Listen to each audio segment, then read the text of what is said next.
আমরা সবাই ইতিমধ্যে জেনে গেছি যে পশ্চিমবঙ্গ রাজ্য সরকারের কর্মচারী ও পেনশনভোগীরা সুপ্রিম কোর্টের নির্দেশে 25% বকেয়া ডিএ পাচ্ছেন। 16 মে 2025 সুপ্রিম কোর্ট পশ্চিমবঙ্গ সরকারকে রাজ্য সরকারি কর্মচারী ও পেনশনভোগীদের 25% বকেয়া ডিএ পরিশোধ করে দেওয়ার নির্দেশ দেন। এটি একটি ঐতিহাসিক রায় যা কর্মচারী ও পেনশনভোগীদের জন্য বড় সুখের খবর বয়ে এনেছে। এখন অনেকের মনে কিছু প্রশ্ন ঘোরাফেরা করছে, যেমন কারা এই বকেয়া ডিএ পাবেন, কখন থেকে এই বকেয়া ডিএ কার্যকর হবে, পেনশনভোগীরা কিভাবে উপকৃত হবেন, ডিএ ও এরিয়ার ডিএ কি একই না আলাদা, এই রায় শুধুমাত্র কি এরিয়ার ডিএ নিয়ে, তাহলে ডিএর ভবিষ্যৎ কি, বর্তমানে সেন্ট্রালের সঙ্গে স্টেটের ডিএর ফারাক কত আছে, এই সমস্ত গুরুত্বপূর্ণ বিষয় নিয়ে থাকবে আজকের ভিডিওতে আলোচনা। পশ্চিমবঙ্গের রাজ্য সরকারি কর্মচারী বা পেনশনভোগী হন, তাহলে এই ভিডিওটি আপনার জন্য অনেক গুরুত্বপূর্ণ হতে চলেছে। তো চলুন শুরু করা যাক আজকের ভিডিও। নমস্কার, আমি বিনয়, আমার ছোট্ট ইউটিউব চ্যানেল ইনফো সেন্টারে সবাইকে স্বাগতম। 16 মে 2025 সুপ্রিম কোর্ট পশ্চিমবঙ্গ সরকারকে রাজ্য সরকারি সমস্ত কর্মচারী ও পেনশনভোগীদের 25% ডিএ অর্থাৎ বকেয়া ডিএ পরিশোধ করবার নির্দেশ দেন। আগামী 6 সপ্তাহের মধ্যে এই নির্দেশটি কার্যকারী করার জন্য বলা হয়েছে। এই নির্দেশের ফলে বা এই আদেশের ফলে রাজ্য সরকারি কর্মচারী ও পেনশনভোগীদের দীর্ঘদিনের বকেয়া পরিশোধের আশা দেখতে পাচ্ছেন। প্রসঙ্গত বলে রাখি, 20 মে 2022 হাইকোর্টের জাস্টিস অনারেবল জাস্টিস বলেছিলেন রাজ্য সরকারি কর্মচারীদের ডিএ বা এরিয়া ডিএ দিয়ে দেওয়া হোক, এবং এই রায়টিকে সমর্থন করেছিলেন কলকাতা হাইকোর্টের অন্য একজন জাস্টিস হরিশ ট্যান্ডন। তিনিও এই রায়টিকে সমর্থন করেছিলেন বা সাপোর্ট করেছিলেন যে হ্যাঁ, সরকারি কর্মচারীদের ডিএ বা বকেয়া ডিএ দিয়ে দেওয়া হোক। এখন আমরা আলোচনা করব ডিএ আর বকেয়া ডিএ কোন সময়ের পিরিয়ডটিকে, কোন সময়টাকে আমরা বকেয়া ডিএ বলবো আর কোন সময়টিকে আমরা ডিএ বলবো। কনফিউশন আছে, আশা করি এই ভিডিও দেখার পরে আর এই কনফিউশন আপনাদের থাকবে না। রোপা 2009 অনুসারে বকেয়া ডিএ ডু 1/4/2008 থেকে 31/12/2019 পর্যন্ত এই যে টাইমটা, অর্থাৎ এই টাইমটায় রোপা 2009 কার্যকর ছিল, এবং এই সময়কার যে ডিএটা ডিউ ছিল সেটা হচ্ছে বকেয়া ডিএ। এই সময় সেন্ট্রাল গভর্নমেন্টের যারা ডিএ পেতেন তারা 164% হারে ডিএ পেতেন, এবং রাজ্য সরকার আমরা যারা ওয়েস্ট বেঙ্গল কর্মচারী যারা আছেন তারা পেতেন 125%, অর্থাৎ এই সময় যে ডিএ ডিফারেন্সটা ছিল 39%। তাহলে রোপা 2009 হিসাবে এই যে 39% যে ডিএর গ্যাপটা ছিল এটা হচ্ছে এরিয়ার ডিএ। প্রসঙ্গত এটা আরও বলে রাখি, এই সময়ে আমাদের ওয়েস্ট বেঙ্গল কর্মচারী যারা দিল্লি বঙ্গভবনে এবং চেন্নাই ইউথ হোস্টেলে কাজ করতেন তারা পশ্চিমবঙ্গ সরকারি কর্মচারী হওয়া সত্ত্বেও তারা কেন্দ্রীয় হারে ডিএ পেতেন। হোয়ারাজ রাজ্য সরকারি কর্মচারী যারা এই রাজ্যেই যারা ডিউটি করছেন তারা কিন্তু এই স্টেটের হারে অর্থাৎ 125% হারে ডিএ পেতেন, আর ওনারা যারা দিল্লি বঙ্গভবনে এবং চেন্নাই ইউথ হোস্টেলে যারা কাজ করতেন বা ডিউটি করতেন তারা 164% ডিএ পেতেন। যে 1/4/2008 থেকে 31/12/2019 এই যে পিরিয়ড, অর্থাৎ এই পিরিয়ডে রোপা 2009 কার্যকারী ছিল, এবং এই সময় যে ডিউটা, এই সময় যে ডিএ ডিউটা সেটা হচ্ছে এরিয়ার ডিএ বা বকেয়া ডিএ। এবার আমি বলবো ডিএ। তাহলে ডিএটা কখন থেকে হবে, ডিএ ডিউটা কখন থেকে হবে? ডিএ আমরা সবাই জানি যে 6th পে কমিশন কার্যকর হয়েছে 1/1/2020 থেকে। তাহলে ডিএটা যে ডিএ ডিউ সেটাকে আমরা বলবো যে 1/1/2020 থেকে এই এপ্রিল 2025 পর্যন্ত। এটা কিন্তু আমরা এরিয়ার বলবো না, এটাকে বলবো ডিএ ডিউ। তাহলে এখন আমাদের কত ডিএ ডিউ আছে? এখন সেন্ট্রাল গভর্নমেন্ট যারা আছেন, সেন্ট্রাল গভর্নমেন্টের এমপ্লয়ি যারা আছেন তারা 55% তারা ডিএ পাচ্ছেন, আর এখানে যারা স্টেট গভর্নমেন্টের এমপ্লয়ি তারা 18% ডিএ পাচ্ছেন। অর্থাৎ এখন অ্যাট প্রেজেন্ট ডিএর ফারাকটা হচ্ছে 37%। তাহলে আশা করি এখানে আমরা বুঝতে পেরেছি যে এরিয়ার ডিএ কোনটা বলবো আর ডিএ কোনটাকে বলবো। এই ডিএর মামলার সঙ্গে আরও একটি গুরুত্বপূর্ণ বিষয় এখানে এই মামলার সঙ্গে জড়িত আছে, সেটা হচ্ছে রোপা 2019-এ ডিএর প্রসঙ্গটি মেনশন করা হয়নি বা ডিএ প্রসঙ্গে বলা হয়নি। তাহলে সেখানে একটা কোশ্চেন এসেছে, যারা ডিএ কি সরকারি কর্মচারীদের ফান্ডামেন্টাল রাইট অর নট। এই যে প্রসঙ্গটা, ডিএ সরকারি কর্মচারীর মৌলিক অধিকার আছে কি নেই, এই বিষয়টি এই মামলার মধ্যে রয়েছে এবং এটি সুপ্রিম কোর্টেও এটা বিচার্য হয়েছে। সুপ্রিম কোর্ট এই মামলাটি গ্রান্ট করেছে। অর্থাৎ এই সামার ভ্যাকেশন শুরু হচ্ছে 23শে মে থেকে, 23 তারিখের পর থেকে সামার ভ্যাকেশন শুরু হচ্ছে। সামার ভ্যাকেশনের পরে আমরা জানি এই ডিএ মামলার নেক্সট কেস ডেট পড়েছে আমাদের 4/8/2025, অর্থাৎ 4 আগস্টে নেক্সট এই ডিএ মামলার পরবর্তী শুনানি হতে চলেছে এবং সেই শুনানিতে এই ডিএ ফান্ডামেন্টাল রাইট আছে কি নেই এই বিষয়ে এখানে আলোচনা করা হবে।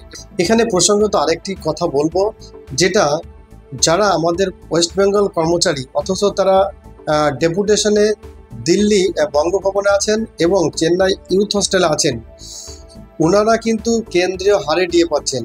অর্থাৎ একই কর্মচারী, একই স্টেট গভর্নমেন্টের কর্মচারী যারা দিল্লিতে আছেন এবং চেন্নাই আছেন, তারা সেন্ট্রাল হারে ডিএ পাচ্ছেন, অথচ এখানে যারা ডিউটি করছেন তারা কিন্তু এখানকার হিসাবে ডিএ পাচ্ছেন। অর্থাৎ রোপার পিরিয়ডে ওরা 164% হারে ডিএ পেয়েছে, আর এখানকার যারা ডিউটি করছে তারা 125% হিসাবে ডিএ পেয়েছেন এবং এখন বর্তমান সময়ে তারা 55% হিসেবে ডিএ পাচ্ছেন এবং এখানকার যারা ডিউটি করছেন তারা 18% হারে ডিএ পাচ্ছেন।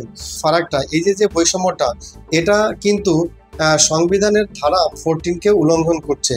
তাহলে এটাও সুপ্রিম কোর্টে বিচার্য ব্যাপার রয়েছে যে সংবিধানের যে ধারা 14-এ রয়েছে সমকাজের সমবেতন, এই ফান্ডামেন্টাল রাইটের কিন্তু এই আর্টিকেলটাও ভায়োলেট হচ্ছে। তাহলে এটাও ওখানে বিচার্য বিষয় রয়েছে। যেহেতু এটা ফান্ডামেন্টাল রাইটকে আঘাত করছে, তাই সরকারি কর্মচারী এবং পেনশনভোগীদের জন্য আশা করা যাচ্ছে এই রাইটই তাদের পক্ষেই থাকবে। এখন অনেকের মনে একটি প্রশ্ন ঘোরাফেরা করছে, এই যে এরিয়ারটা পাওয়া যাবে, এই যে বকেয়া ডিএটা পাওয়া যাবে, সেটা কি ক্যাশে পেমেন্ট হবে নাকি সেটা পিএফ ফান্ডে জমা হবে। দেখুন, সুপ্রিম কোর্টের যে অর্ডারের কপিটা আছে সেটাতে কিন্তু বকেয়া ডিএ মিটিয়ে দেওয়ার কথা বলা হয়েছে। এখানে কিন্তু বলা হয়নি যে এটা পিএফ ফান্ডে জমা দিতে পারবে রাজ্য সরকার। তাহলে এটা রাজ্য সরকার কিভাবে করবে সেটা তাদের একটা সিদ্ধান্তের ব্যাপার যদিও রয়েছে, তবে যেহেতু সুপ্রিম কোর্ট থেকে বলে দেওয়া হয়েছে তাদের অ্যাটলিস্ট 25% বকেয়া ডিএ মিটিয়ে দেওয়া হোক, তো আশা করা হচ্ছে যে এটা আপনারা ক্যাশে বা পেমেন্টের সঙ্গে পেয়ে যাবেন। একটি প্রশ্ন এখানে আলোচ্য বিষয় রয়েছে যে রাজ্য সরকার কি আদৌ এই বকেয়া ডিএ পেমেন্ট করবেন কি করবেন না। অর্ডারে একটি লাইন আছে, state should release at least 25% of the amount dues and payable to all employees. তাহলে এখানে এই ওয়ার্ড অর্থাৎ স্টেট শুড রিলিজ, এই শুড কথাটা নিয়ে অনেকে একটু ডাউট করছেন বা যে ভাবছেন যে শুড কথাটা বলা আছে তার মানে রাজ্য সরকার চাইলে দিতে পারে কি দিতে পারেন না। দেখুন, এখানে আমি বলবো, যেহেতু অনারেবল সুপ্রিম কোর্টের এটা আদেশ বা অর্ডার, আশা করি এটাই রাজ্য সরকারের জন্য একটি অর্ডার এবং অনেক বড় অর্ডার এবং এটা পালন হবে। যদি এটা পালন না করেন স্টেট বা রাজ্য সরকার, তাহলে নিশ্চয়ই এটা যে 4 আগস্টে মামলাটি যখন পরবর্তী শুনানি হবে সেখানে এই কথাটি উঠবে এবং এই কন্টেম্প কোর্টের ব্যাপারটা এটা কিন্তু এখানে উঠবে। সেখানে হয়তো সুপ্রিম কোর্ট এটা বলতে পারেন যে তাহলে 25% আর প্লাস 75% অর্থাৎ 100% টোটাল ডিএটাকে দিয়ে দেওয়ার কথা বলতে পারেন। হয়তো এমন একটি রায়ও সুপ্রিম কোর্ট থেকে চাইলে দিয়ে দিতে পারেন। যদি রাজ্য সরকার এই অর্ডারটি না মানে তাহলে আরো কি দিক হতে পারে। এক তো বললাম যে 100% দিয়ে দেওয়ার কথা বলতে পারেন এবং এর সাথে আরো একটি অ্যাড হতে পারে, সেটা কি 10% ইন্টারেস্ট। অনারেবল সুপ্রিম কোর্ট এটিও রায় দিতে পারেন যে 100% ডিএ তো দিতেই হবে এবং যে কয়দিনের জন্য ডিউ হয়েছে ততদিনের জন্য 10% ইন্টারেস্ট হিসাবে যত টাকা হয় সেটাও কর্মচারীদের মিটিয়ে দিতে হবে। সে অর্ডারও চাইলে সুপ্রিম কোর্ট দিতে পারেন এবং এইরকম অর্ডারের উদাহরণ আমরা এর আগেও দেখেছি। WBSEDL এর একটা কেস নিয়ে তাদেরও যে ডিউ ছিল, বকেয়া ছিল, সেই সম্পর্কে রায় কিন্তু কলকাতা হাইকোর্ট থেকে অনারেবল জাস্টিস সৌমেন সেন এবং অনারেবল জাস্টিস সুগত ভট্টাচার্য কিন্তু এইরকমই একটা রায় দিয়েছিলেন। WBSEDL এর যে ডিএটা বাকি ছিল সেটা 10% ইন্টারেস্ট সমেত কিন্তু দিয়ে দেওয়ার কথা বলা হয়েছিল রাজ্য সরকারকে এবং এই ডিএটি যাতে দেওয়া হয় সঠিক সময়ের মধ্যে, অর্থাৎ এই যে 6 সপ্তাহ দেওয়া হয়েছে এই 6 সপ্তাহের মধ্যে যাতে এই অর্ডারটি কার্যকারী করা হয় তার জন্য কনফেডারেশন অফ স্টেট গভর্নমেন্ট এমপ্লয়িজের পক্ষ থেকে একটি লেটার বা একটি চিঠিও দেওয়া হয়েছে চিফ সেক্রেটারি এবং ফিনান্স সেক্রেটারিকে, তাকে এই অর্ডারটি মানে এই সুপ্রিম কোর্টের অর্ডারটি যাতে সঠিক সময়ের মধ্যে কার্যকারী হয় এবং এই যে 25% বকেয়া দিয়ে দেওয়ার কথা বলা হয়েছে সেটা যেন সঠিক সময়ে রাজ্য সরকারি এবং পেনশনভোগীরা যাতে পায়। আর এখানে আরেকটা কথা প্রসঙ্গত বলে রাখি, এখানে বলা হয়েছে অল ইটস এমপ্লয়িজ, অর্থাৎ রাজ্যের যে সমস্ত কর্মচারী আছেন এবং যারা পেনশনভোগী আছেন সবার ক্ষেত্রে বলা হয়েছে। এই রায়ে কোথাও ক্যাটাগরাইজেশন করে বলা হয়নি যে কারা পাবেন কারা পাবেন না। অতএব এই নিয়ে আপনাদের ডাউটে থাকার কোনো প্রশ্ন নেই যে যারা টিচার আছেন তারা পাবেন কিনা, যারা পঞ্চায়েত কাজকর্ম করেন তারা পাবেন কিনা, কিন্তু তারা মিউনিসিপ্যালিটিতে আছেন তারা পাবেন কিনা। এখানে কিন্তু বলা হয়েছে অল এমপ্লয়িজের কথা বলা হয়েছে। তাহলে এখানে আপনারা সবাই পাবেন। কেন এই আলাদা আলাদা বিভাজনটা আসে এটা আমার মাথায় তো আসছেই না, এবং কেন এই কথাটা ঘোরাফেরা হচ্ছে এটার কিন্তু কোনো সত্যিকারের ভিত্তি নেই, বা অনারেবল সুপ্রিম কোর্টের অর্ডারের কপিতে এমন কোনো মেনশন নেই যে ক্লাসিফিকেশন নেই যে কারা পাবেন কারা পাবেন না। এটা শুধুমাত্র একটা রায় নয়, এটা কর্মচারীদের অধিকার প্রতিষ্ঠার একটি ঐতিহাসিক জয়।